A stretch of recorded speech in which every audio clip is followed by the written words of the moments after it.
የህልሞን ቤት በሲኤምሲ እውን ያድርጉ።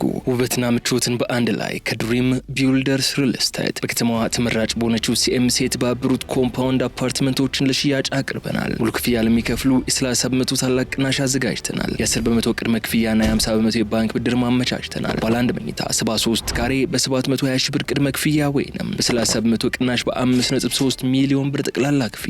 ባለ ሁለት መኝታ በ106 ካሬ በ1 ሚሊዮን ብር ቅድመ ክፍያ ወይም በ30 በመቶ ቅናሽ በ7.7 ሚሊዮን ብር ጠቅላላ ክፍያ። ባለ 3 መኝታ 141 ካሬ በ1.4 ሚሊዮን ብር ቅድመ ክፍያ ወይም 30 በመቶ ቅናሽ በ10.3 ሚሊዮን ብር ጠቅላላ ክፍያ እንካችሁ ብለናል። አፓርትመንቶቻችን ሰፊ የመኪና ማቆሚያ፣ የልጆች መጫወቻ፣ ዘመናዊ የመዋኛ ገንዳና አስተማማኝ የከርሰ ምድር ውሃ እንዲሁም ሌሎች መሰረታዊ ልማቶች ያላቸው በመሆናቸው ተፈላጊ ናቸው። ይፍጠኑ። በ2 ዓመት ተኩል ጊዜ ውስጥ ቁልፍ እናስረክባለን። ዋጋ ሳይጨምር የቤት ባለቤት የመሆን እድሉ አሁን ነው። የቀሩት ጥቂት ቤቶች ብቻ በመሆኑ በ0964 202529 አሁኑን ይደውሉ። ድሪም ቢልደርስ ሪል ስቴት።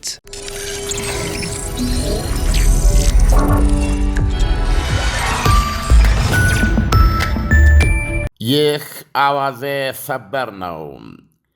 ምስኪኑ የአሜሪካ ብሔራዊ የእግር ኳስ ቡድን የዋይት ሃውስ ጣልቃ ገብነት እንኳ ሳያድነው ቀረ።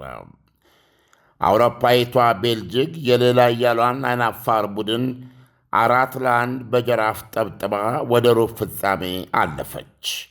እንዲህም ሆነ የሰሜን አሜሪካ የ2026 የዓለም ዋንጫ አዘጋጆቹ ሦስቱ ሀገራት ተራ በተራ ወደቁ፣ ተሰናበቱ። ሜክሲኮ፣ ካናዳና ዩናይትድ ስቴትስ አሜሪካ ከዚህ በኋላ ተመልካቾች ናቸው። ታላቋ አሜሪካ በገዛ ሜዳዋና ዝግጅቷ እንደ ባዕድ ከወዲሁ ጥግ ይዛለች። ለኳስ በእግር ኳስ ሚዛን አሜሪካ ገና ካለሙት አገሮች ተርታ ናትና። ፕሬዚደንት ዶናልድ ትራምፕ ጣልቃ ገብተውና ታላቅ ቅሬታና ቅራኔ ቀስቅሰው ያለ ቅጣት ወደ ሜዳ ያስመለሱት ቀስት አጥቂያቸው ፎላሪን ባሉጎን የተከፈለለትን መሥዋዕትነት ሩቡን አልመለሰም። ጭራሹን ምሽት ላይ አዋዜ ልዩ ላይ እንደገለጽነው የዓለም እግር ኳስ ምዕመናን በየደብራቸውና ጸሎት ቤቶቻቸው ተኰልኩለው የአሜሪካ ቡድን እንዲሸነፍ ብለው ወደ ሰማይ ሊያንጋጥጡበትና ሊያሳቅሉት እንደሚችሉ አውርተን ነበረ። ምናልባትም የሰው እምባ መሬት ጠብ አይልም የሚለው አባባል እውነት ይሆን እንዴ ያሰኛል። በላይ ላይ ደባ ተሠራ ብላ በቁጣ የነደደችውና የታገደ ተጫዋች እንዴት ብሎ ወደ ሜዳው እንዲመለስ ይደረጋል በእኔ ላይ በማለት ያቀረበችው አቤቱታም በአሜሪካ ደገፉ የፊፋ ዲሲፕሊን ኮሚቴ እቱ አርፈሽ ተቀመጪ፣ ምን ቤት ነሽ? ከዚህ በፊት ካንቺ ፌዴሬሽን ጋር ቁጭ ብለን ነበር እንደምንወስነው ወይስ እናንተን አማክሬ ነበር የምሠራው? አትርሱም ባይ ተብላም የማመልከቻ ወረቀቷ ተቀዶ የቆሻሻ ቅርጫት ውስጥ የተጣለባት ቤልጅግ ይህን ጉዳይ በጦርነት ደረጃ መያዟ በትናንቱ ጨዋታ ተረጋግጧል። ትናንት በዚህ ፍርደ ገምድልነት ሰለባ የሆነው የቤልጅግ ቡድን አበስ ገበርኩ ሳርነ ቅድስት በሚያሰኝ የጭካኔ 4-1 ንስሩን የአሜሪካ ቡድን ክንፉን መጎንደሽ ብቻ ሳይሆን ጥሬ የሚለቅምበትን መንቁሩን ጭምር መስበሩ በፖሊስ እይታ የጭካኔ አገዳደል ሙከራ በሚል ፍርድ ቤት የሚያስገትር ወንጀል ነው። በእግር ኳስም ቢሆን ተረመረመ የሚለውን የውርደት ቃል ከቅሌት መዝገብ ውስጥ የሚያስወጣ ነው። እንዲህ ጠጅ ጥለ ሞሰብ ሞልተህና ቡፌ ደርድረ ጋብዘህም ድግስ ወደ ተስካር እስኪለወጥ ድረስ እንደ ተልባ የጋለ ምጣድ ላይ መቆላት ያማል። እንደው ለመሆኑ ፕሬዚደንት ዶናልድ ትራምፕ እንዴት አደሩ ይሆን? ለነገሩ ምኑን እንቅልፍ ተኙት ሲጀመርስ? ገና ጨዋታው በተጀመረ በ9ኛው ደቂቃ ላይ ኒኮላስ ራስኪን የተሰኘ የቤልጅግ አጥቂ ወደ ጎል ያሻማት ኳስ ኬትላየር የተሰኘ ሌላ አጥቂ በእግሩ ጠቅ አድርጎ የአሜሪካ መረብ ላይ ኳሷን ደነበሻች። የቤልጅጎች ያጫወት ጥልፊያና ፈጣን ግብ ረጅሙ የአሜሪካ የመከራ ሌሊት የመጀመሩ ሟርት ተጨባጭ ማሳያ ሆነች።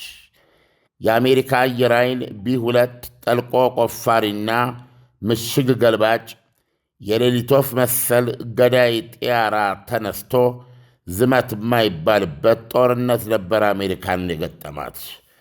እቱቱ በረደኝ አለች የጦቢያዊቷ ድምፃዊ ገና ድሮ።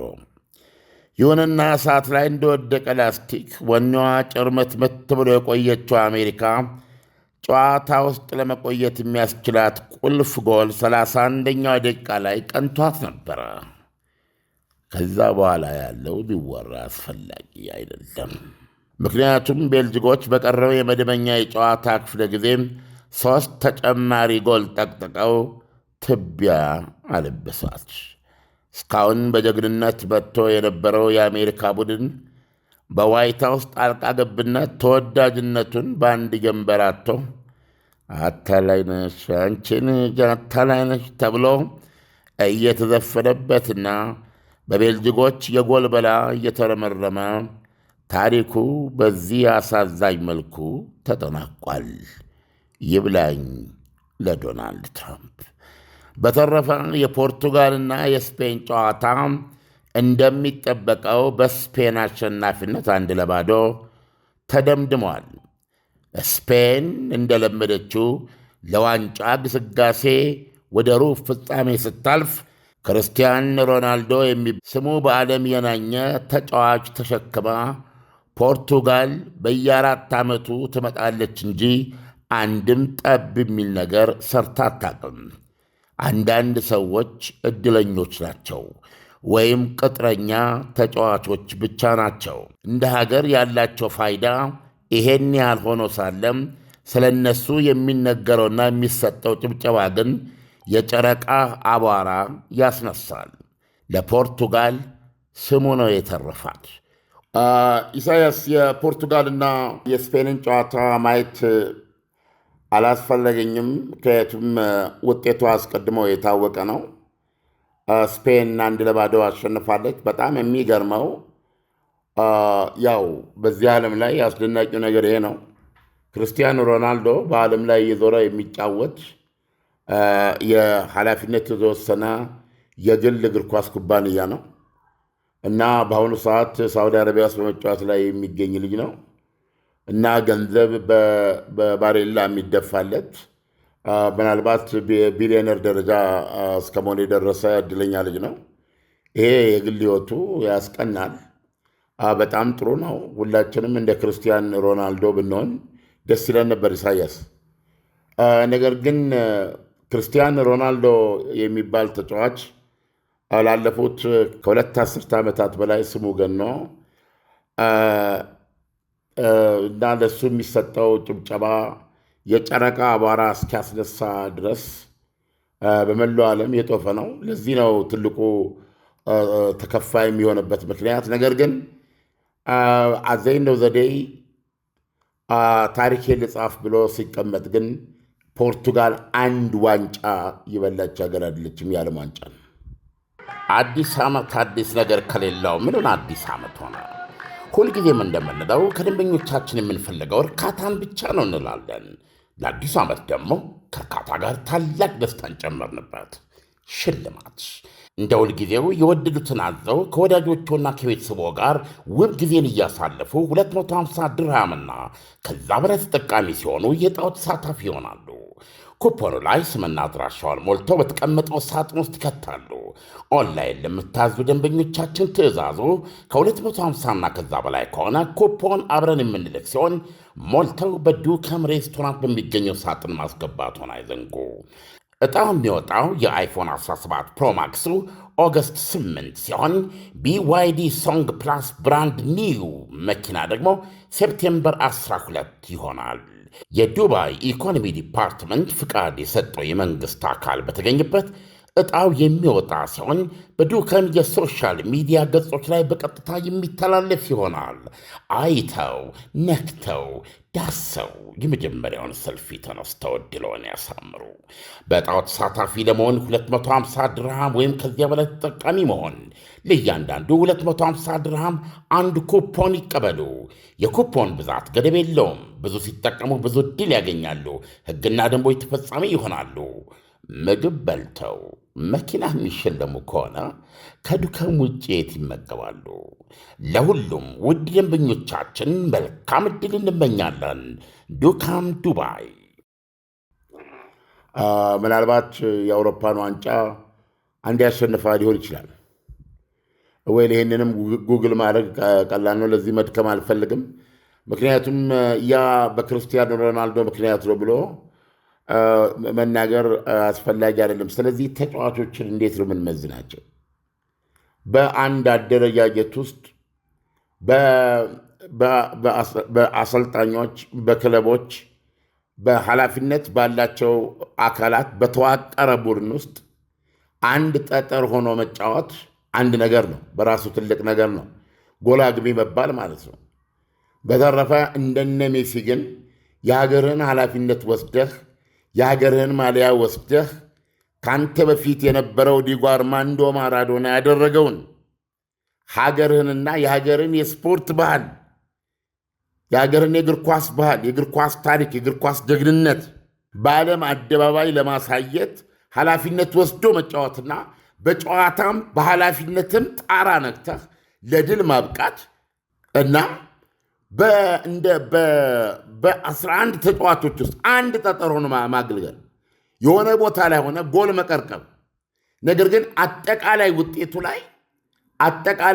ውጤቱ ላይ አንዳች ተጽዕኖ ማሳደር የማትችል መሆን በፍጹም የሚገናኝ አይደለም። ስለዚህ አሁን ሜሲ አንደኛ ሜሲ ያለው የጨዋታ ጥፍጠት፣ አብዶ አስተላለፉ፣ አቀባበሉ እና ጎል አግቢነቱን እንዲሁም ደግሞ ወደፊትና ወደ ኋላ እየሄደ ቡድኑ በሱ ላይ እንዲመካ ይህንን አሜን ብሎ ተቀብሎ ለመፋለምና ቡድኑን ይዞ ለመውጣት የሚወስደውን የአእምሮ ብቃት፣ የመንፈስ ጥንካሬ ከጨዋታ ክህሎቱ ጋር ደምረ ክርስቲያኖ ሮናልዶን ከሜሲ ጋር ማን ይበልጣል እያልክ በዚህ በማንም ሰው መናገር በሚችልበት ማህበራዊ ሚዲያ አማካኝነት እንዲዛን ውድድር ስታደርግ ቤዚካሊ ምንድን ከማን የሚወዳደረው? እና ክርስቲያኖ ሮናልዶ እውነቱን ለመናገር ብሔራዊ ስሜት የለውም ብሎ ማለት ይቻላል። በየዓመቱ እንደ እሱና ኔማርን የመሳሰሉ ስማቸው ጫንቃቸው ላይ የከበዳቸው የአስቀድሞ ሚዲያ ክቦ ሰማይ ያደረሳቸው የነሱ ባልሆነ ስሪት በሌሎች ሀገሮች መዋቅር ውስጥ የሆነች ጠጠር ሆኖ በመጫወት ወይም እሱም በራሱ አንድ ነገር ነው ልታየው ትችላለህ። ቅዳሜና እሑድ ጊዜ ማሳለፊያን የእንትን ቡድን ጎል አገባቡን እያደነቅ ትኖራለህ። ምንም መጥፎ ነገር የለውም። ነገር ግን ያንን የትኛውም ተጫዋች ከወጣበት ሀገር ከሀገሩ ከማንነቱ ከስሜቱ ካለበት ኃላፊነት ጋር በተያያዘ ዜሮ የሆነ ተጫዋችን እንክርት የሆነ አሁን ለምሳሌ ኤቶ ተመሳሳይ ዓለም አቀፍ ተጫዋች ነው። ጎሽ ደስ ይላል። ለተጫወተላቸው ክለቦች ጎል ያገባ ነበረ። ከድራፍት ጋር እግር ኳስ ቅዳሜና እሑድ አእምሯችን ደስ ብሎት እንድናሳልፍ ትልቅ አስተዋጽኦ አድርጓል፣ እናፈቅረዋለን። ከዛ ውጭ ግን ኤቶን ወስደ ከሚላ ጋር ለአነጻጽር ብትል ነው የምነግርህ። አንተ እዚህ ግባ የማትባል ምን ከምን ማወዳደር እንዳለብህ የማታውቅ ነህ ማለት ነው። አዲስ ዓመት አዲስ ነገር ከሌለው ምንን አዲስ ዓመት ሆነ? ሁልጊዜም እንደምንለው ከደንበኞቻችን የምንፈልገው እርካታን ብቻ ነው እንላለን። ለአዲሱ ዓመት ደግሞ ከእርካታ ጋር ታላቅ ደስታን ጨመርንበት። ሽልማት እንደ ሁልጊዜው የወደዱትን አዘው ከወዳጆቹና ከቤተሰቦ ጋር ውብ ጊዜን እያሳለፉ 250 ድርሃምና ከዛ በላይ ተጠቃሚ ሲሆኑ የዕጣው ተሳታፊ ይሆናሉ። ኩፖኑ ላይ ስምና አድራሻውን ሞልተው በተቀመጠው ሳጥን ውስጥ ይከታሉ። ኦንላይን ለምታዙ ደንበኞቻችን ትዕዛዙ ከ250ና ከዛ በላይ ከሆነ ኩፖን አብረን የምንልክ ሲሆን ሞልተው በዱከም ሬስቶራንት በሚገኘው ሳጥን ማስገባቱን አይዘንጉ። ዕጣው የሚወጣው የአይፎን 17 ፕሮማክሱ ኦገስት 8 ሲሆን BYD ሶንግ ፕላስ ብራንድ ኒው መኪና ደግሞ ሴፕቴምበር 12 ይሆናል። የዱባይ ኢኮኖሚ ዲፓርትመንት ፍቃድ የሰጠው የመንግሥት አካል በተገኘበት ዕጣው የሚወጣ ሲሆን በዱከም የሶሻል ሚዲያ ገጾች ላይ በቀጥታ የሚተላለፍ ይሆናል። አይተው ነክተው ዳሰው የመጀመሪያውን ሰልፊ ተነስተው ዕድልዎን ያሳምሩ። በዕጣው ተሳታፊ ለመሆን 250 ድርሃም ወይም ከዚያ በላይ ተጠቃሚ መሆን፣ ለእያንዳንዱ 250 ድርሃም አንድ ኩፖን ይቀበሉ። የኩፖን ብዛት ገደብ የለውም። ብዙ ሲጠቀሙ ብዙ ዕድል ያገኛሉ። ሕግና ደንቦች ተፈጻሚ ይሆናሉ። ምግብ በልተው መኪና የሚሸለሙ ከሆነ ከዱከም ውጭ የት ይመገባሉ? ለሁሉም ውድ ደንበኞቻችን መልካም ዕድል እንመኛለን። ዱካም ዱባይ። አንዳንድ ተንታኞች እንደሚያወሩት ከሆነ ፖርቹጋል የመጀመሪያውን ጨዋታ ሲያደርግ እያንዳንዱ የፖርቹጋል አጥቂ ቡድን የራሱን ታዋቂነት ለመገንባት የራሱን ጎል ለማግባት በሚያደርገው ጥረት ክርስቲያኖ ሮናልዶ የሚጠበቀውን ውጤት ማምጣት አልቻለም። በዚህ ጊዜ እጅግ በጣም በርካታ ደጋፊዎቹም ሆነ የአገሪቱ ሕዝብ በተለያዩ ሚዲያዎች ላይ በተጫዋቾቹ ተቃውሟቸውን አቅርበዋል። እንዲያውም ተጫዋቾቹ እሱም እንደኛ ሊሰራ ነው የተጠራው የሚል አባባል በመናገራቸው ከፍተኛ ተቃውሞ ገጥሟቸው ነበርና የፖርቹጋል ቡድን የጋራ ውጤት ለማምጣት የሚተጋ ሳይሆን የግል ይሄ በእኔ አመለካከት ለአንድ ሰኮንድ እንዲህ አይነት አስተያየት አያስተናግድም። በግል አንድ ሰኮንድ ሲጀመር የፖርቱጋል ቡድን መቶ ክርስቲያኖ ሮናልዶ ላይ መልህቅ እንዲጥል የሚያደርግ ምንም ምክንያት የለውም። ፖርቱጋል የዓለም ዋንጫ የገባቸውን በአሜሪካ ብቻ ነው። ክርስቲያኖ ሮናልዶ ከብሔራዊ ቡድኑ ጋር ስንት የዓለም ዋንጫ ላይ መጥቷል። ቅድም የነገርኩ ቅምጠል ምንድነው የሚባለው? ምንድነው ገበያ የደራለት ልጅ ነው። እኔ ፕሮባብሊ አንዳንድ ጊዜ ዴቪድ ቤካም በጣም ጥሩ ተጫዋች ነው። እንግሊዝ በጣም ጥሩ ተጫዋች ነው። ለእኔ ያ ተጫዋች አቨሬጅ ተጫዋች ነው። ነገር ግን አንዳንድ ጊዜ የኮካኮላ ማስታወቂያ እንድትሆን ከመሃል በአፍንጫ ረዝማኔና በአይነ ጎምላላነት ለማስታወቂያ ስራ ይፈልገዋል። ስለሚፈልጉ አንተ ላይ ኢንቨስት ያደርጋሉ። ስለዚህ ኳስና ማስታወቂያውን ቢዝነስና ጨዋታውን መለየት ያቅታል። ዴቪድ ቤካም ኢዝ አን አቨሬጅ ፕሌየር። ዴቪድ ቤካም በጃፓን የዓለም ዋንጫ ላይ የጃፓን ወይዛዝርት እሱ ተኝቶበት የነበረውን መኝታ ክፍል እሱ እንደወጣ ፀጉር የሆነ ነገር ሲለቅሙ ነበር ተብሎ እኮ ዘግብ ያለው። ዓለም እኮ አንተ እንደምታስበው ሁል ጊዜ ሲሪየስ አይደለችም። ዓለም እኮ ከንቱም ናት። የምናወራው እግር ኳስ ከሆነ እንዴት አድርገ ነው ሜሲን አሁንም ከዚህ ከክርስቲያኖ ሮናልዶ ከሚባል ሙሽራ ጋር እንትና ሙሽራ ነው ማለት ክርስቲያኖ ሮናልዶ ምናልባት ትንሽ ረዘም ያለ አላውቅም። እኔ እንደሱ አይነት ልጅ ፖፕ ስታር ቢሆን የሚሻለኝ፣ ዘፋኝ ቢሆን እመርጣለሁ። ዓለም በፖርቱጋል መሸነፍ ተናዳል መሰለኝ። ፖርቱጋል አልተናደድኩም። አልተረዳኝም። ኢሳያስ ምንም የተናደድኩበት ነገር የለም። የተናደድኩት እኔ ምንድን ነው ጥሬ ከብስሉ የሚመዘንበት መንገድ እጅግ ግራ የሚገባ ነው። ሮናልዶ ማለት ማነው? ክርስቲያኖ ሮናልዶ ዓለም አቀፍ ቅጥር ተጫዋች ነው። በዓለም አቀፍ ቅጥር ተጫዋችነት ደግሞ የአፍሪካኖች ይበልጣሉ። በብዙ ቦታዎች ላይ አስደናቂ ድል ሲሰሩ እያየን ነው። እንግሊዝ የአስቴክ ስታዲየም አዚሟን ሰባብራ የወጣችበትን ሁለቱን ጎሎች የመሰገው አፍሪካዊ ነው። በየቦታው አፍሪካን ተጫዋቾች የሌሉበት ቡድን አሁን ማግኘት አስቸጋሪ ነው። የዚህ ሁሉ ድምር ግን የአፍሪካን የእግር ኳስ ገናናነት አፍሪካን እንደ ሀገር እንደ አህጉር ሊያረካት ይገባል ካልክ ይሄ አንተ ምርጫ ነው ዱይት እና በዚያ አምኖ መቀጠል ይቻላል። ስለዚህ ወደፊትም ይገባኛል ልጆችን እያሰለጠን ወደፊትም ማሰልጠኛ ጣቢያውንም ራሳቸው ነጮቹ ተቆጣጥረው ከዚሁ ወጣቱን እየመለመሉ ተስፋ ያለውን እየያዙ ለቡድናቸው ያጫውቱ። እኛ ደግሞ ይኸው ተጫዋቻችን እዛ ውስጥ ገባያን ማድነቅ እንችላለን። ነገ ደግሞ ይህንንም በአትሌቲክስ ተመሳሳይ ነገር መመኘት ይቻላል እና አበበ ቢቂላ ተቀምጠው ለቤልጅግ የሮጠው ኢትዮጵያዊው ገንጥሎ ገባ፣ ለቆጵሮስ የሮጠው ኢትዮጵያዊ እያል መደሰት ፋሽን እየሆነ ሊመጣ ይችላል። አይ ቲንክ ያ ነው ትሬንዱ። በዛ ደረጃ የምትለን ከሆነ ሆን ያስተሳሰብ መሰረትን ነው የማየው። በዛ ደረጃ የምትለን ከሆነ እንኳንም ፖርቱጋል አደረጋቸው። ፖርቱጋል ክርስቲያኖ ሮናልዶ የሚባለው ተጫዋቻቸው ሳውዲ አረቢያ ውስጥ ያገባል። ክርስቲያኖ ሮናልዶ የሚባለው ተጫዋቻቸው ቱምቡክቱ ውስጥ ያገባል። ለፖላንድ ሲጫወት ግን ያሁሉ ዝና፣ ያሁሉ ፉጨት፣ ያሁሉ ገንዘብ፣ ያሁሉ እትቱ በረደኝ የለም። ፖርቱጋል የዓለም ዋንጫ ፍጻሜ ላይ አልደረሰችም አንድም ቀን። አንበሳ ገዳዩ ክርስቲያኖ ሮናልዶ እያለ ያለፈውን የኳታር የዓለም ዋንጫ ላይ ምን ትፈልጋለህ? ኳስ ብቻ ነው እንዴ?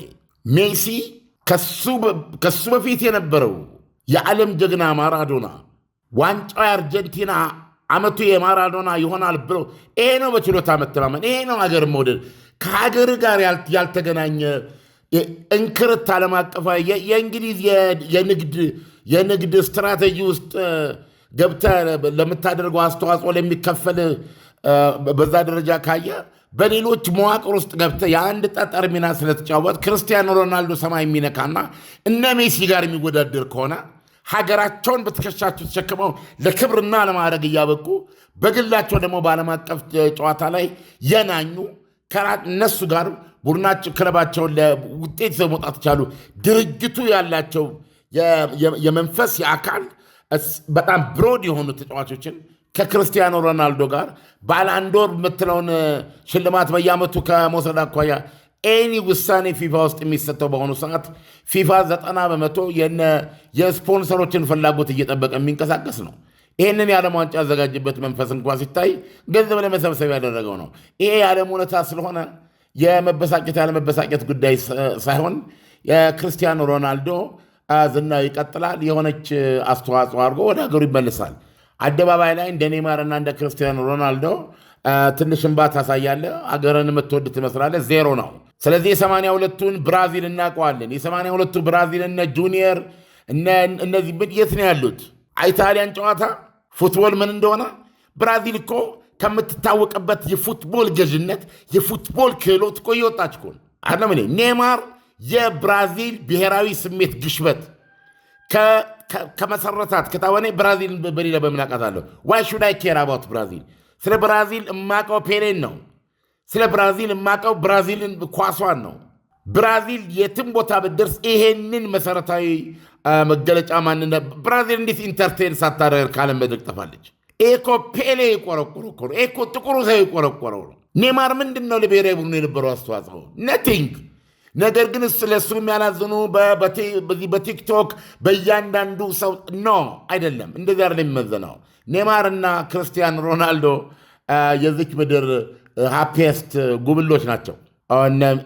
እነ ሜሲ ግን መሬት የረገጡ ጀግኖች ናቸው።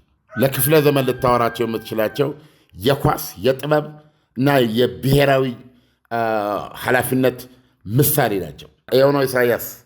ቀጣዩ የሩብ ጨዋታዎችን በእውነት በበለጠ ስሜት የምንከታተለው ይሆናል። ዓለም ፖርቹጋል እጅግ በጣም ማዝናለች።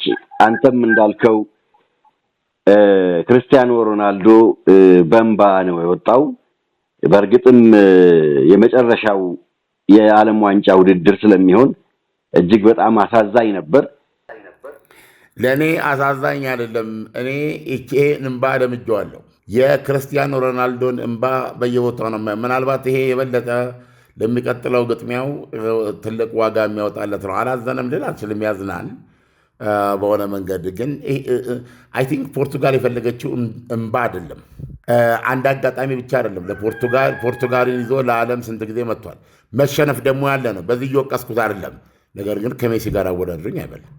የሜሲ ስም ፊት አይነሳ አይበል he is nowhere ከሜሲ አጠገብ የሚደርሰው አይደለም ዓለም ለትንታኔው ኮዲዮ አመሰግናለሁ መልካም ቀን ይሁንልህ መልካም ቀን የህልሞን ቤት በሲኤምሲ እውን ያድርጉ ውበትና ምቾትን በአንድ ላይ ከድሪም ቢልደርስ ሪል ስቴት በከተማዋ ተመራጭ በሆነችው ሲኤምሲ የተባበሩት ኮምፓውንድ አፓርትመንቶችን ለሽያጭ አቅርበናል ሙሉ ክፍያ ለሚከፍሉ የ30% ታላቅ ቅናሽ አዘጋጅተናል የ10% ቅድመ ክፍያና የ50% የባንክ ብድር ማመቻችተናል ባለ አንድ መኝታ 73 ካሬ በ720 ሺህ ብር ቅድመ ክፍያ ወይንም በ30% ቅናሽ በ5.3 ሚሊዮን ብር ጠቅላላ ክፍያ ባለ ሁለት መኝታ በ106 ካሬ በ1 ሚሊዮን ብር ቅድመ ክፍያ ወይም በ30% ቅናሽ በ7.7 ሚሊዮን ብር ጠቅላላ ክፍያ ባለ 3 መኝታ 141 ካሬ በ1.4 ሚሊዮን ብር ቅድመ ክፍያ ወይም 30% ቅናሽ በ10.3 ሚሊዮን ብር ጠቅላላ ክፍያ እንካቹ ብለናል አፓርትመንቶቻችን ሰፊ የመኪና ማቆሚያ የልጆች መጫወቻ ዘመናዊ የመዋኛ ገንዳና አስተማማኝ የከርሰ ምድር ውሃ እንዲሁም ሌሎች መሰረታዊ ልማቶች ያላቸው በመሆናቸው ተፈላጊ ናቸው ይፍጠኑ በሁለት ዓመት ተኩል ጊዜ ውስጥ ቁልፍ እናስረክባለን ዋጋ ሳይጨምር የቤት ባለቤት የመሆን እድሉ አሁን ነው የቀሩት ጥቂት ቤቶች ብቻ በመሆኑ